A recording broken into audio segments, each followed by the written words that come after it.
جو اللہ کا خلیفہ ہوتا ہے خان صاحب اس کے لیے تخت اور تاج تو ضروری ہوتا ہی نہیں. کوئی ضروری نہیں ہے کہ جسے اللہ خلیفہ بنائے وہ حاکم بھی ہو. اگر حکومت اللہ کی حجت کے لیے ضروری ہوتی فرعون تخت میں بھی لانتی تھا.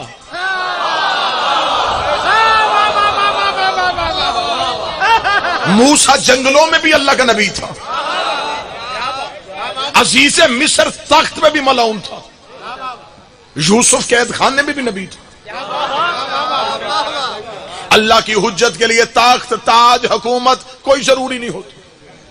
حاکم کرتا ہے جسم پہ حکمرانی, حجت کرتی ہے روحوں پہ حکمرانی.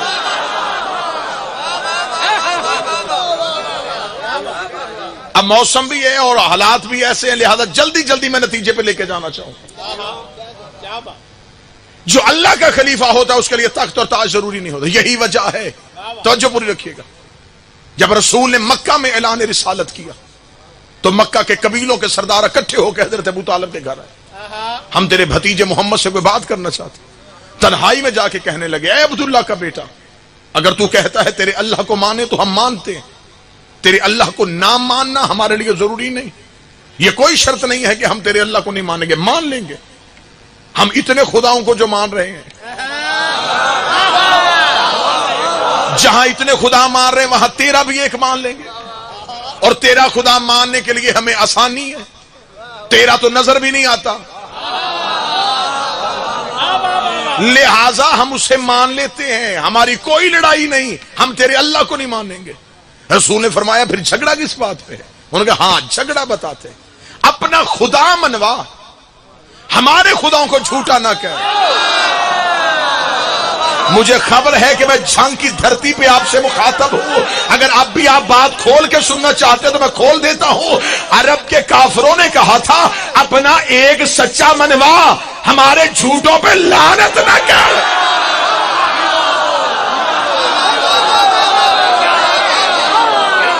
یہ کافروں کا شروع سے پروگرام ہے. کہتے ہیں سچا منوا, جھوٹے پہ لعنت نہ کر. اب جن بندوں کو حلق تک اتحاد آیا ہے, اتحاد ہونا چاہیے, اتحاد ہونا چاہیے, وہ مجھے کسی کتاب سے ثابت کرے. نبی سے زیادہ خلق عظیم کا مالک بھی کوئی تھا جس نے پتھر مارنے والوں کو دعا دی. اس نے مکے والوں سے یہ کہہ کے اتحاد نہیں کیا کہ تم بھی اپنے مانی جاؤ میں بھی اپنے مانے چاہتا ہوں. اس نے کہا میری نبوت بچے گی نہیں جب تک جھوٹوں پہ لعنت رہے گی.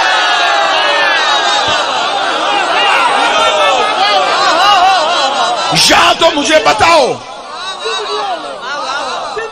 کیا آج تمہارے پاس نبی سے زیادہ اسلام ہے؟ نبی نے اتحاد نہیں کیا. نبی نے کہا اتحاد ایک ہی بات پہ ہوگا, صرف میرے کو مانو. بات بالکل ایک جملے میں بند کرنے لگا. اتحاد عقیدے پہ رہ کے ہوتا ہے, عقیدہ چھوڑ کے نہیں ہوتا.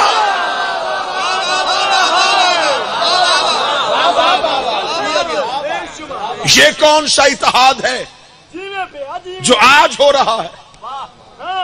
جو آل محمد کا گستاخ ہو اسے بھی سزا ملنی چاہیے.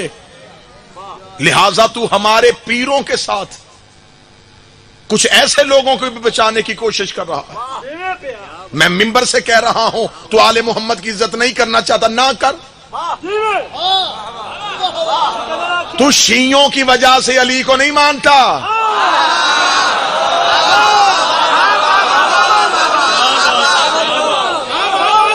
جب بات شروع ہوتی ہم بھی علی کو مانتے ہیں, ہم بھی علی کو مانتے ہیں. اگر تو علی کو مانتا ہے پھر انہیں کیوں مانتا ہے جنہیں خود علی نہیں مانتے؟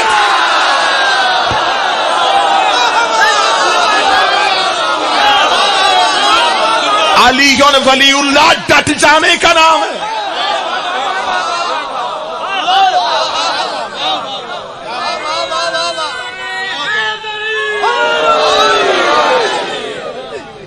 فوراً کہا مالک حسین عزت عطا فرمائے. نبی نے فرمایا یہ اتحاد نہیں ہوگا. بات جائے گی امام رضا علیہ السلام پہ. اس نے کہا ٹھیک ہے اتحاد نہیں کرتا. پھر عرب کے کافروں نے فوراً نبوت کو لالچ دینا چاہا. تمہید میری وہی ہے, اسی پہ میں نے نتیجہ دینا ہے کہ حجت کو تخت اور تاج نہیں چاہیے. انہوں نے کہا پھر ٹھیک ہے ایسے کر, ہم تجھے غیر مشروط طور پہ عرب کی بادشاہت دیتے ہیں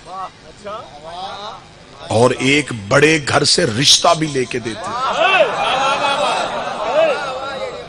نبی کا جواب اسلامیات میں لکھا ہے, دائیں ہاتھ پہ سورج رکھو, بائیں ہاتھ پہ چاند رکھو, میں پھر بھی تمہاری حکومت کو ٹھوکر مار دوں گا. تم کیا سمجھتے ہو تمہاری حکومت کے لیے میں مذہب چھوڑ دوں؟ انہوں نے پہلی بار پہلے نبی کو, پہلی حجت کو, 14 میں سے پہلے کو حکومت کا لالچ دیا. نبی نے ٹھوکر مار دی. یہی حکومت علی کے دروازے میں بھکاری بن کے آ گئی. علی نے فرمایا اٹھاؤ اپنی زخمی اونٹنی کو, تمہاری یہ حکومت میرے نزدیک بکری کے ناک سے بہتے ہوئے پانی سے بھی کمتر ہے. یہی حکومت دلہن بن کے حسن کے سامنے آ گئی. حسن نے چہرہ پھیر کے کہا تجھے نہیں پتا جسے باپ طلاق دے وہ بیٹوں پہ حرام ہو جائے. یہی حکومت دھمکی بن کے حسین کے سامنے آ گئی. حسین نے کربلا میں 72 سے 9 لاکھ کو شکست دے دی. یہی حکومت سجاد کے سامنے روب بن کے آ گئی. سجاد نے شام کی گلیوں میں رول کے مار دی. یہی حکومت باقر کے سامنے آئی, باقر نے کم سنی میں شکست دے دی. یہی حکومت جہالت بن کے جعفر صادق کے سامنے آئی, جعفر نے خطبوں سے اڑا کے رکھ دی. یہی حکومت کاظم کے سامنے آئی, کاظم نے حکمت عملی سے تبدیل کر دی. رضا کا دور آیا, وہی مکے والے کافر, وہی مزاج مسلمانوں کے لباس میں رضا کے سامنے آ کے کہتے ہیں حکومت بھی لے لے رشتہ بھی لے لے.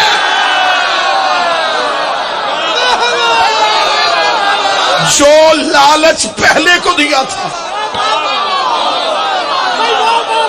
وقت کے دامن میں وسعت نہیں تھی. میں نے لمحوں میں آپ کو تاریخ کا سفر کروا دیا. میں نے ایک ایک حجت کا دور نہیں پڑھا, ہر حجت نے تخت کو ٹھوکر ماری. فرمایا جب پہلے محمد نے قبول نہیں کی, پہلے محمد کو بھی کہا حکومت لے رشتہ لے. 8واں محمد آیا, لالچ پھر وہی آ گیا. ہم تجھے حکومت بھی دیتے ہیں, ہم تجھے رشتہ بھی دیتے ہیں. 8واں شہنشاہ ولی عہدی دی گئی امام رشید نے. جو لوگ اعتراض کرتے اگر مامون ظالم تھا, امام نے ولی عہدی قبول کیوں کی؟ عزیز مصر کے لیے اللہ نے یوسف کو ولی عہد بنایا تھا.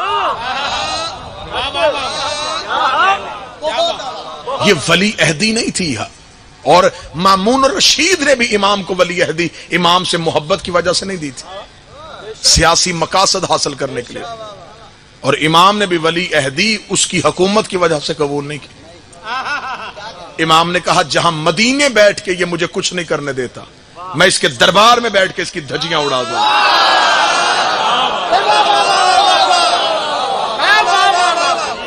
مدینے امام سے ملنے پہ پابندی, اور اسی امام کو ولی عہد بنا کے سلطنت کا مالک بنا کے دربار میں بٹھا دیا. جب پہلے دن امام آ کے دربار میں بیٹھے, امام رشید نے کہا میں چاہتا ہوں آپ کی بیعت کروائی جائے. امام نے کہا کرواؤ بیعت. دربار کھچا کھچ بھر گیا. امام تشریف فرما, پورا دربار یوں بھرا پڑا. امام اپنی مسند میں بیٹھے ہوئے. امام رشید قریب آ کے کہتا ہے کہ مولا وہ بیعت کرنا چاہتے ہیں. تو امام نے فرمایا کریں. کہنے لگا آپ ہاتھ بڑھائیں گے تو وہ بیعت کریں گے. امام نے مامون کا چہرہ دیکھا, تجھے نہیں پتا حجت کسی کی آگے یوں نہیں کرتی. وہ بیٹھا ہوا ہے جو سننے کے لیے آیا ہے. امام وقت کسی کے آگے یوں نہیں کرتا جو امام رضا سننے کے لیے آئے ہو. امام رشید نے کہا پھر بیعت کیسے ہوگی؟ امام نے کہا ایسے نہیں. کہنے لگا مولا ہم تو ایسے ہی کرواتے ہیں, ہمارے تو جتنے بھی گزرے سب نے ایسے کروائی. امام نے تم ایسے کرواتے ہو, ہم تو غدیر سے ایسے ہی کرواتے ہیں. رسول نے غدیر میں علی کا ہاتھ پھیلایا نہیں تھا, بڑھایا تھا. ہاتھ پھیلا کے بیعت نہیں لیتے، ہم ہاتھ اٹھا کے بیعت لیتے۔ مامور رشید فوراً دے کے کہنے لگا ایسے بھی بیعت ہی کرنی ہے، ایسے بھی بیعت ہی کرنی ہے، مقصد بیعت ہے، ہاتھ اٹھانے اور پھیلانے میں فرق کیا ہے؟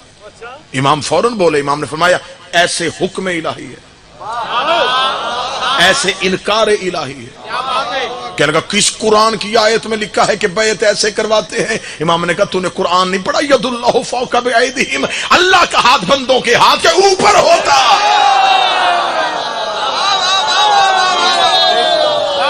یہ بیعت خلافت والے کرواتے تھے، یہ امامت والے کرواتے، یہ سقیفہ سے شروع ہوئی تھی، یہ غدیر سے شروع ہوئی تھی۔ جنگ میں جملہ ضائع ہو گیا، میں دکھ لے کے جاؤں گا۔ اب پتا چلا کہ علم پہ ہاتھ کیوں ہے۔ بادشاہ حسین تمہارے ہاتھوں کو سلامت رکھے۔ غازی آج بھی 12ویں کی بیعت لے رہا ہے۔ بندے الیکشن میں ووٹ مانگنے کے لیے آتے، ہر دروازے پہ ڈور ٹو ڈور کمپین۔ ایک دروازہ ایسا آتا ہے کہ امیدوار کا نظر اٹھتی ہے، اوپر ایک پرچم لگا ہوتا، امیدوار تھا پی ٹی آئی کا، پرچم ہے مسلم لیگ نون کا۔ مجھے بول کے بتاؤ وہ دروازہ دستک دے گا؟ وہ گزر جائے گا۔ لوگ کہیں گے یہ گھر رہ گیا، وہ کہتا چھوڑو، انہوں نے اعلان کر دیا ہے۔ اللہ جانے میں جھگ میں بیٹھا ہوں یا کہاں بیٹھا ہوں، انہوں نے اب اعلان کر دیا ہے، نہ یہ روب میں آئیں گے نہ یہ لالچ میں آئیں گے۔ اب انہوں نے چھت پہ پرچم لگا کے اعلان کر دیا ہے ہمارا تعلق کس پارٹی کے ساتھ ہے۔ ہم شیعہ چھتوں پہ علم اس لیے لگاتے ہیں کہ علی کا منکر علم دے کے سمجھ جائے، دروازے کی دستک نہ دینا۔ یہ سقیفے والا گھر نہیں، غدیر والا گھر۔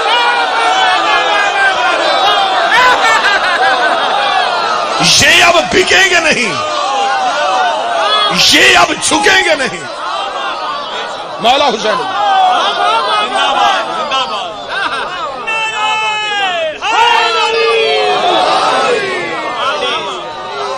بسم اللہ صاحب۔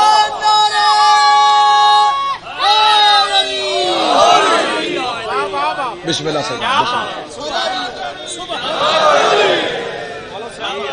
بیعت کروائی جا رہی ہے۔ امام کی بیعت ہو چکی، بیٹا بڑی جلدی ہے، بڑی جلدی ہے، بیعت ہو چکی امام کی۔ اب امام ولی عہد ہو چکے ہیں۔ اب دربار میں امام نے مامون رشید سے کہا سیاست کے معاملات کو تو چلائے گا، مذہب کے معاملات کو میں چلاؤں گا۔ آل محمد کے ہاں سیاست نہیں ہوتی، سیاست میں کبھی جھکنا پڑتا ہے، کبھی رکنا پڑتا ہے۔ امامت کے ہاں تغیر نہیں ہوتا۔ امام نے فرمایا سیاست تو کرے گا، مذہب کے معاملات میں تو نہیں آئے گا۔ ہاں لشکر بھیج، جو کرنا ہے کر، سیاست کر، شریعت پہ فتویٰ نہ دینا، مذہب کا کوئی مسئلہ نہ بتانا۔ وہ جب تک میں بیٹھا ہوں مذہب ہم بتائیں گے۔ اب دیکھا امام کا ولی عہدی قبول کرنے کا جواز کیا تھا۔ وہ تخت پہ حکومت کر رہا تھا، امام اسی کے دربار میں مذہب اہل بیت پھیلا رہے تھے۔ مامون رشید دربار میں بیٹھا ہوا ہے، چند لوگ دربار میں داخل ہوئے۔ مامون تو خلیفۃ المسلمین ہے، تو حاکم وقت ہے، تجھے تو چاہیے کہ مسلمانوں کے جو پریشانی کے حالات ہوں ان میں تو ان کا ساتھ دے۔ کہنے لگا ہاں بولو کیا بات ہے؟ انہوں نے کہا قحط پڑ گیا ہے، بارش نہیں ہو رہی، تو بارش بھیج۔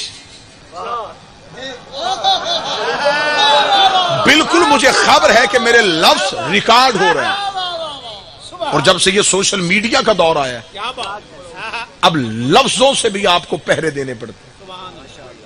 بالکل عین وہی لفظ میں پڑھنے لگا ہوں، آپ کو ہنسانے کے لیے نہیں، تاریخی حقیقت یہی ہے۔ انہوں نے کہا بارش تیرے کہنے پہ نہیں آ سکتی۔ مامون رشید پہلے ہی جلا بھنا تھا کہ ولی عہدی دی اور میری سلطنت کا بیڑا غرق ہو رہا ہے۔ دیکھے کیا لگا میں اللہ کے کاموں میں ٹانگ نہیں اڑاتا، میں قدرت کے معاملات میں دخل اندازی نہیں کرتا۔ بارش برسانا اللہ کا کام ہے، بندوں کا کام نہیں۔ جاؤ واپس.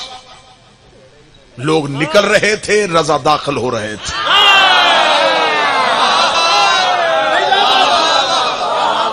امام رضا نے دروازے سے روکے جاتے ہوئے لوگوں سے کہا کیا پوچھنے آئے تھے؟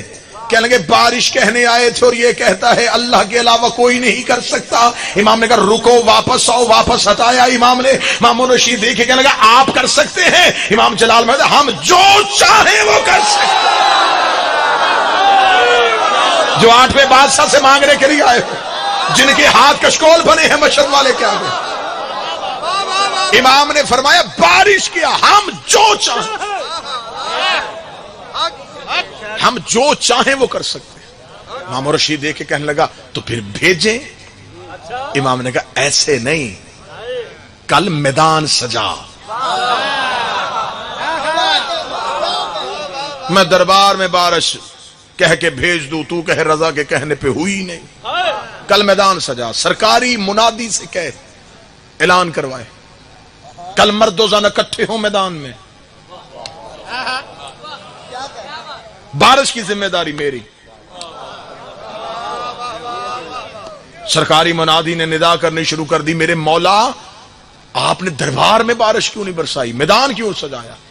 فرمایا ہر علی کو کوئی غدیر چاہیے. کو بیٹھا ہے جو سن رہا ہے، غدیر نبی نے بنائی تھی اس علی کی ولایت کے لیے. میں غدیر سجاؤں گا اپنا ولایت منوانے کے لیے. میدان سجاؤ، مرد و زن کو بلاؤ. اعلان ہو گیا، مرد و زن اکٹھے ہو گئے.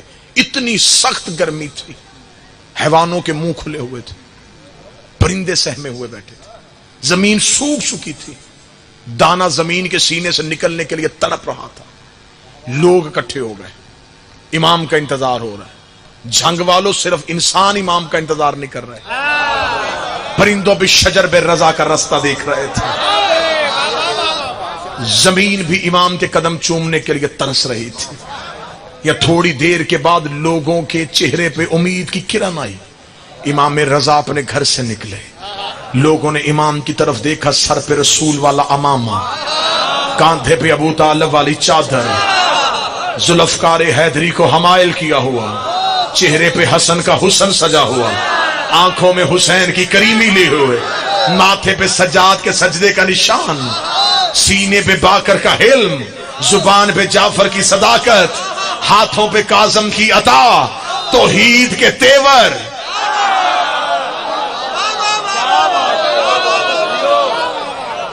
امام کے قدم چلتے ہوئے، امام کے قدم چلتے ہوئے، چلتے چلتے امام لوگوں کے جم غفیر میں پہنچے. لوگ انتظار کر رہے تھے، فرزند رسول آ گئے، علی کا بیٹا آ گیا، بطول کا بیٹا آ گیا، امام وقت آ گئے. امام پہنچے. اب کتابیں کہتی ہیں کہ امام نے اپنی ابا کو کھولا، اپنے دونوں ہاتھوں کو اٹھایا، ایسے اٹھایا کہ امام کی ہاتھ کی ہتھیلیوں کی سفیدی آسمان دیکھ رہا تھا. امام نے ہتھیلیوں کو آسمان کی طرف بڑھا گیا، بار الہا تجھے میری امامت کا واسطہ. جو سننے کے لیے نہیں، مانگنے کے لیے آئے، بار الہا تجھے میری امامت کا واسطہ، بارش بھیج. یوں ہاتھ اٹھے، کتابیں کہتی ان انگلیوں کے ساتھ بادل کے ٹکڑے چلنے شروع ہوئے. لوگوں کی نظریں آسمان پہ تھی، سیاہ بادل چاروں طرف سے. امام نے بادل کے ٹکڑے کو چلاتے چلاتے قوم کے سر پہ کھڑا کیا. امام نے ہتھیلیوں کو زمین کی طرف کیا، انگلیوں کے ساتھ بارش برسنا شروع ہو گئی، زمین پہ پانی جل تھل کرنا شروع ہو گیا. حیوانوں کے چہرے پہ خوشی آ گئی، انسانوں کے چہرے پہ زندگی آ گئی. زمین توم رہی تھی ابو تراب کے بیٹے کے قدم. ادھر کائنات میں یوں خوشی کا سما ہوا. امام نے منہ آسمان کی طرف کر کہا اتنی بھیج جتنی یہ برداشت کر سکے. اگر امام رضا یہ جملے نہ کہتے، بارش آج تک ہوتی. امام نے جم غفیر میں کھڑے ہو کے کہا ہم صرف برساتے نہیں، ہمارے امر کے ساتھ یہ رکتی بھی ہے. فرمایا بھیج رحمت والی. ادھر میدانوں میں پانی بھر گیا، جتنا زمین کو پانی چاہیے تھا زمین لے چکی، جتنا پرندوں کو چاہیے تھا پرندے لے چکے، جتنا انسان کی طلب تھی انسان لے چکا۔ جب ہر ایک کی طلب پوری ہو گئی، ہر ایک کی خواہش پوری ہو گئی، امام میدان سے نکلے۔ امام کا میدان سے نکلنا تھا، میدان سے ایک ہی آواز آ رہی تھی، واہ رضا، واہ علی ابن موسیٰ، واہ علی کا بیٹا، واہ رسول کا بیٹا۔ کیا کہنے امام وقت، کیا کہنے تیرے نبی کا بیٹا۔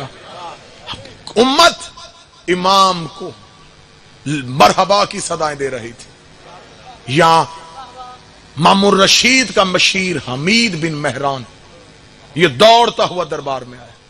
درود سارے حضرات مل کے بلند آواز سے صلی علی محمد، پھر بھی بلند آواز سے صلوات پڑھی۔ بسم اللہ سرکار، بسم اللہ سرکار، حضور خیریت مزاج میں کر دیں۔ نعرہ رسالت، نعرہ حیدری، علماء حق کی صحت و سلامتی کے لیے سب حضرات مل کر بآواز بلند کر صلوات۔ اللہم صلی علی محمد وآل محمد۔ برادر ذی وقار عزت مآب جناب علی رضا کھوکر صاحب، مصائب کے حوالے سے ایک بہترین اور منفرد لہجہ۔ اجازت ہے میں بات مکمل کروں؟ بس فضائل کے حوالے سے آخری بات۔ حمید بن مہران نے جا کے کہا، مامون بارش ہو گئی۔ کیسے ہوئی؟ کہنے لگا امام رضا پہنچے۔ کہنے لگا امام رضا نے کیا کہہ کے بارش برسائی؟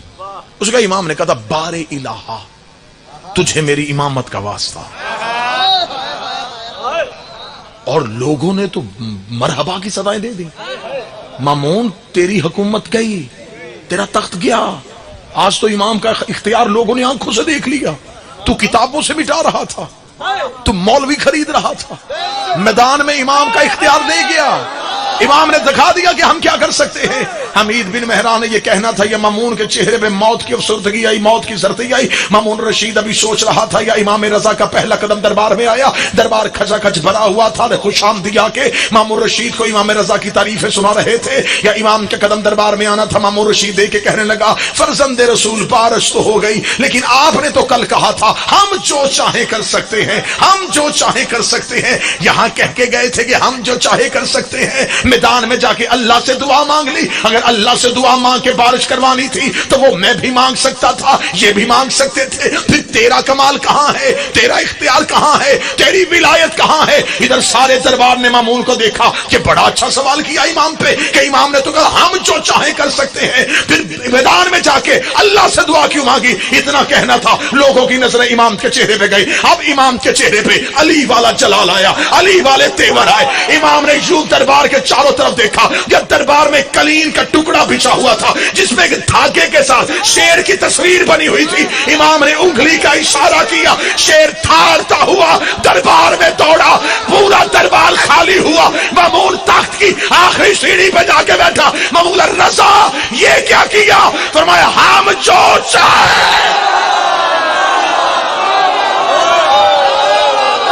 ہم جو چاہیں۔